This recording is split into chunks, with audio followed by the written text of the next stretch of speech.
Hello everyone, in today's video we're going to customize our token request. So far we know that Authorization Code Grant includes two requests, Authorization Request and a Token Request. In the last video we reviewed Authorization Request. Today we'll take a look at the Token Request, which comes from our client app to Authorization Server to exchange a code for an access token. Let's put a breakpoint to see the default token request that Spring supports us. So first, we'll run our in-memory Spring Authorization Server. Okay, then back to our client app. So here we're going to put our breakpoint at the OIDC Authorization Code Authentication Provider. This is the class that's responsible for sending our token request. So here in authentication method, we'll see the access token response, and we're going to get the response. Then let's go to this class and then put a breakpoint here. So basically this class is going to delegate to the access token response client to send our token request to the authorization server. Okay, let's debug it.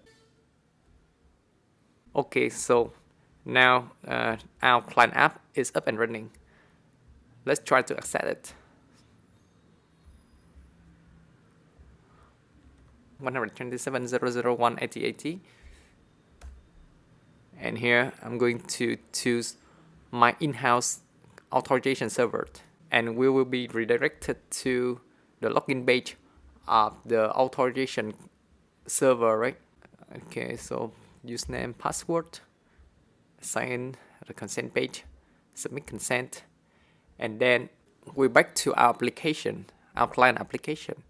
So here we'll see that we are going to send our token request to exchange a code for an access token. Here we're using the access token response client, which is by default at the moment is the default authorization, right? The default authorization code token response client, which is the default one from Spring Security 6.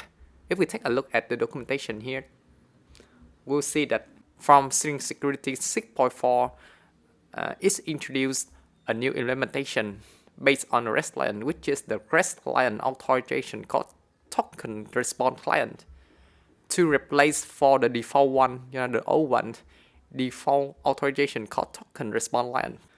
And this new token response client will be the default in Spring Security 7. So at the moment we are at Spring 6, right? That's why the framework is still using the default authorization code token response client, which is we already seen here, default authorization code token response client. Okay, so let's jump into the method here. Okay, let's put a breakpoint here and then move to the breakpoint. So we'll see this is the default request that Spring provides us. So we'll see that, so this is the post to the token URI, right, of the Spring authorization server. And here we provide two, actually Spring support two header, the accept header with which is application of JSON, and the content type, which is the from URL encoded. Okay, so the body is runtime, right? Runtime code redirect URI, client ID, and code verifier, because we are using authorization code flow with Pixie, right? So which is all the mandatory parameters here. Okay, so our purpose of this video is we would like to customize, actually we would like to add an additional header, for example, and an additional parameters for this request. Okay, so how do we do this? First off, of course, we don't want to use this default authorization code token response client anymore, right? Because this is going to be decommissioned from the Spring Security 7. So of course, we would like to keep the backward compatible when we have a chance to update to Spring Security 7. So in order to use the RestClient Authorization Code Token Response Client. In Spring 6, Spring supports us with a very simple way. We can define a bean here. A bean of RestClient Authorization Code Token Response Client. And that's it. Okay, let's try to copy it. And then back to our OAuth2 configuration. Here we're going to paste it here. Okay, now let's try to run application again and confirm that we already switched from the default one to the RestClient one. Okay, then I'm going to accept it again here. And now, so now our access token response client is the RestClient Authorization Code Token Response, right? RestClient Authorization Code Token Response Client, which is what we are expected. And let's jump into this method, get token response. Now we in the new code, right? So get token response. Okay, now let's move on to where our request is populated here. So which is in the request entity converter. Then we're going to jump into this convert method.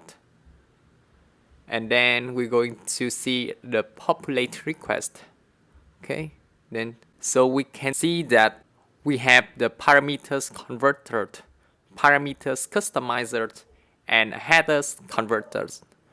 They are hooks for us to provide our custom parameters and headers. Okay, let's see. So at the moment we are using the default, like the default parameters converter and parameters customizer and headers converter, right? And with the default one, let's see the parameters that we're going to have. So right. So run type, client ID, code, redirect URI, code verifier, which is all the mandatory field, right? As same as the last default response line. Okay. And if we put the breakpoint here, and then this is our header. It's also as same as the default response line, right? So we're going to have two headers, accept header, which is application JSON, and content type, which is from URL encoded. So we like to, for example, add additional parameters. Then we're going to provide our parameter converters. We would like to add our custom header. Then we would like to use the header converter in our RestClient Authorization Code Token Response Client. Okay, let's try to do that. So instead of returned a new instance of RestClient Authorization Code Token Response Client, let's set up a little bit. So we have new token response client, and we're going to return it at the end.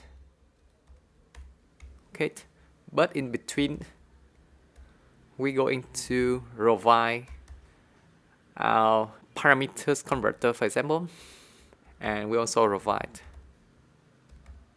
our header converters. So here we're going to provide our converters. So let's say code rent. So this is our authorization code rent request.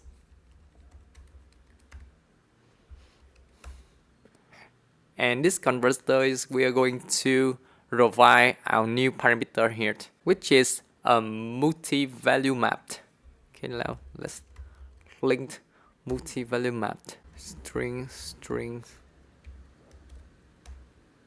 parameters, and we're going to, for example, we would like to have a realm invoice realm as same as the one we already sent in our authorization request, right? And then just return parameters as same as our header converters. So we provide our old header converter here. We have to return an HTTP headers. So new HTTP header. And header, for example, we are going to use the HTTP user agent, for example, as my user agent,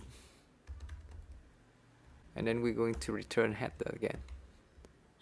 Okay, that's it. So by setting our RestClient Authorization Code TokenResponseClient, now we can add more parameters, additional parameters and additional headers to our token request. Okay, let's rerun it again and see it. Okay, so again, my in-house authorization server, and now we're going to token response, right? Okay, let's move directly to populate request, and here we have a token converter. So this is the default one, right? Default one provided by Spring, and this is the one that we created in our OAuth2 configuration class, right? OAuth2 configuration class, and we provide a lambda, right? OAuth2 configuration class, a converter, a lambda expression. Okay, and now move forward. So now we are going to see that in the parameters here, we now have our realm, and which is invoice realms.